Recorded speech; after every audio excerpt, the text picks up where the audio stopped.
Welcome all of you. Let's continue our spring boot series. आज से हम लोग एक और प्रोजेक्ट में काम करेंगे जहाँ पे हम लोग spring boot and time leave के मदद से फॉर्म हैंडलिंग कैसे करेंगे वो डिस्कस करेंगे। So let's dive in. तो इस प्रोजेक्ट में हम लोग इन्वेस्टमेंट कैलकुलेटर डेवलप करेंगे जहाँ पे हम लोग रिटर्न कैलकुलेट करेंगे according to our investment and interest rate. तो हम लोग यहाँ पे दो टाइप के इंटरेस्ट के ऊपर काम करेंगे। एक है आपका सिंपल इंटरेस्ट एंड दूसरा है आपका कंपाउंड इंटरेस्ट। तो ये क्या है एंड कैसे काम करता है ये सारे चीज़ हम लोग आगे डिस्कस करेंगे एंड हम लोग यहाँ पे प्रॉपर फॉर्म वैलिडेशन भी करेंगे। सपोज मैं यहाँ पे सबमिट पे क्लिक करूंगा तो आप देख सकते हैं कि यहाँ पे आ रहा है कि please fill out this field. तो अभी अगर मैं यहाँ पे ए प्रेस करूंगा तो आपको दिखा रहा है कि मस्ट बी ए नंबर। ये जो आपको वार्निंग मैसेज आ रहा है ये हम लोग प्योर HTML के मदद से जनरेट करेंगे। हम यहाँ पे कोई भी जावास्क्रिप्ट यूज नहीं करेंगे। तो ये हम लोग कैसे अचीव करेंगे ये भी हम लोग इस कोर्स में सीखेंगे। अभी एक प्रॉपर स्टार्टिंग ईयर लेते हैं। सपोज मैं यहाँ पे ले रहा हूँ 2024। देन यहाँ पे सपोज मैं इनिशियल इन्वेस्टमेंट दे रहा हूँ 12,000। नेक्स्ट मैं यहाँ पे ईयरली इन्वेस्टमेंट दे रहा हूँ 2,000। देन नेक्स्ट मैं यहाँ पे इन्वेस्टमेंट टर्म दे रहा हूँ आपका 3। नेक्स्ट मैं यहाँ पे रिटर्न रेट स्पेसिफाई कर रहा हूँ 12।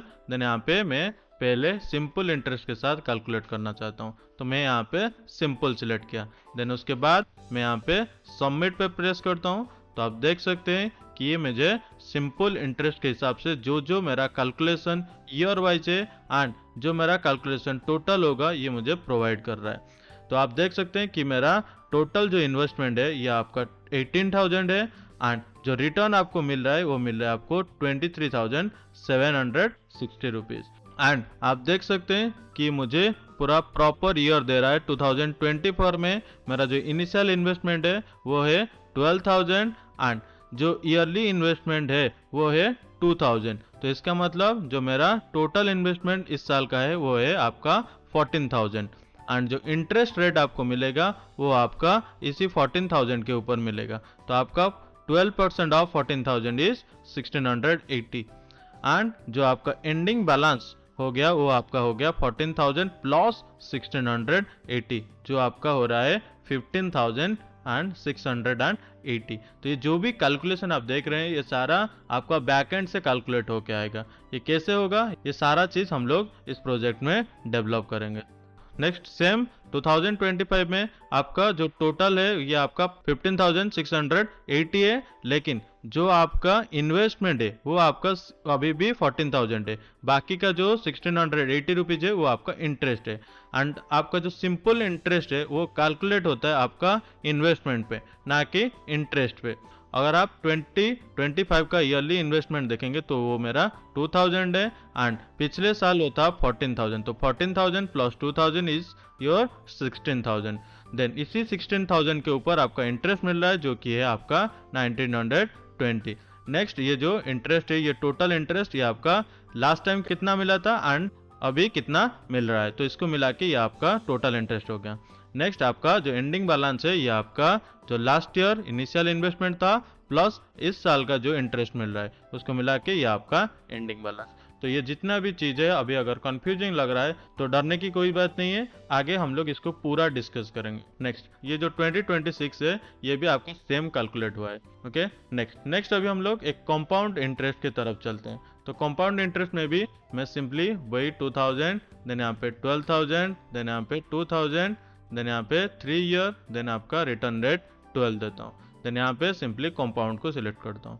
देन यहाँ पे अगर सबमिट पे प्रेस करूंगा तो अभी जो वैल्यू आ रहा है ये आपका लेस देन है जो हम लोग सिंपल इंटरेस्ट में कैलकुलेट किया था। इसका क्या मतलब है कि आपका सिंपल इंटरेस्ट बेटर है? नहीं, सिंपल इंटरेस्ट आपका better only short term investment में है। लॉन्ग टर्म इन्वेस्टमेंट में आपका कंपाउंड इंटरेस्ट बेटर है। कैसे? मैं सपोज यहाँ पे ईयर सेम 2,000 दे रहा हूँ देन यहाँ पे आपका 12,000 दे रहा हूँ देन यहाँ पे इन्वेस्टमेंट ईयरली इन्वेस्टमेंट 2,000 दे रहा हूँ देन यहाँ पे जो इन्वेस्टमेंट टर्म है सपोज मैं यहाँ पे 5 दे रहा हूँ। नेक्स्ट मैं सेम इंटरेस्ट रेट 12 दे रहा हूँ एंड अगर मैं यहाँ पे सिंपल इंटरेस्ट में चेक करूंगा तो आप चेक कर सकते हैं कि अभी मेरा जो वैल्यू है वो आपका 32,800 है। लेकिन सेम अगर आप कंपाउंड इंटरेस्ट में कैलकुलेट करेंगे तो देखते हैं वैल्यू क्या आता है। तो मैं यहाँ पे कंपाउंड इंटरेस्ट में क्लिक करूंगा, देन यहाँ पे 2000 में, देन यहाँ पे same 12,000, then same 2000, then same यहाँ पे 5, देन सेम यहाँ पे 12। तो अगर मैं यहाँ पे सबमिट पे प्रेस करूंगा तो आप देखना कि अभी वैल्यू था मेरा सिंपल इंटरेस्ट में 32,800। तो कंपाउंड में कितना आया? कंपाउंड में आपका 33,851 आया, जो कि बेटर है सिंपल इंटरेस्ट में। तो ये जितना भी चीज़ मैं आपको बोल रहा हूँ ये सारे आपका इन्वेस्टमेंट का कैलकुलेशन है। तो इसके ऊपर हम लोग ज़्यादा फोकस नहीं करेंगे, फिर भी मैं आपको डोमेन नॉलेज दे दूंगा कि कैसे कैलकुलेट करना है, क्या करना है। हम लोग यहाँ पे प्रोग्राम के ऊपर ज़्यादा फोकस करेंगे कि ऐसे टाइप के डोमेन बेस्ड एप्लीकेशन आप कैसे डेवलप करेंगे। सो अभी चलते हैं VS कोड में एंड एप्लीकेशन को सेटअप करते हैं। तो मैं यहाँ पे VS कोड में हूँ, देन यहाँ पे प्रेस करता हूँ Ctrl+Shift+P, देन यहाँ पे same Spring Initializr create Maven project, then यहाँ पे स्प्रिंग बूट 3.3.1, देन यहाँ पे जावा, देन यहाँ पे that is com.brs, that is beginners are star, then next I just write your investment calculator, fine, then यहाँ पे जार, देन यहाँ पे 17, देन यहाँ पे सेम डिपेंडेंसी यूज करता हूँ जो मैंने लास्ट प्राइसिंग कार्ड एप्लीकेशन में यूज किया था। तो वो क्या है? Spring Web, Spring Boot Dev Tool, Thymeleaf, Lombok. मैं यहाँ पे लास्ट यूज पे क्लिक करता हूँ, देन मैं यहाँ पे प्रोजेक्ट का लोकेशन सिलेक्ट करता हूँ स्प्रिंग बूट, देन यहाँ पे generate into this folder, then यहाँ पे ओपन पे क्लिक करता हूँ। अभी ये मेरा एप्लीकेशन का बेसिक रेडी है। देन अगर मैं यहाँ पे रन पे क्लिक करूँगा तो मैं चेक कर सकता हूँ कि मेरा एप्लीकेशन सक्सेसफुली सेटअप हुआ है या नहीं। तो आप देख सकते हैं मेरा प्रोग्राम सक्सेसफुली रन हो रहा है, इसका मतलब मेरा जो एप्लीकेशन है वो सक्सेसफुली सेटअप हो गया है।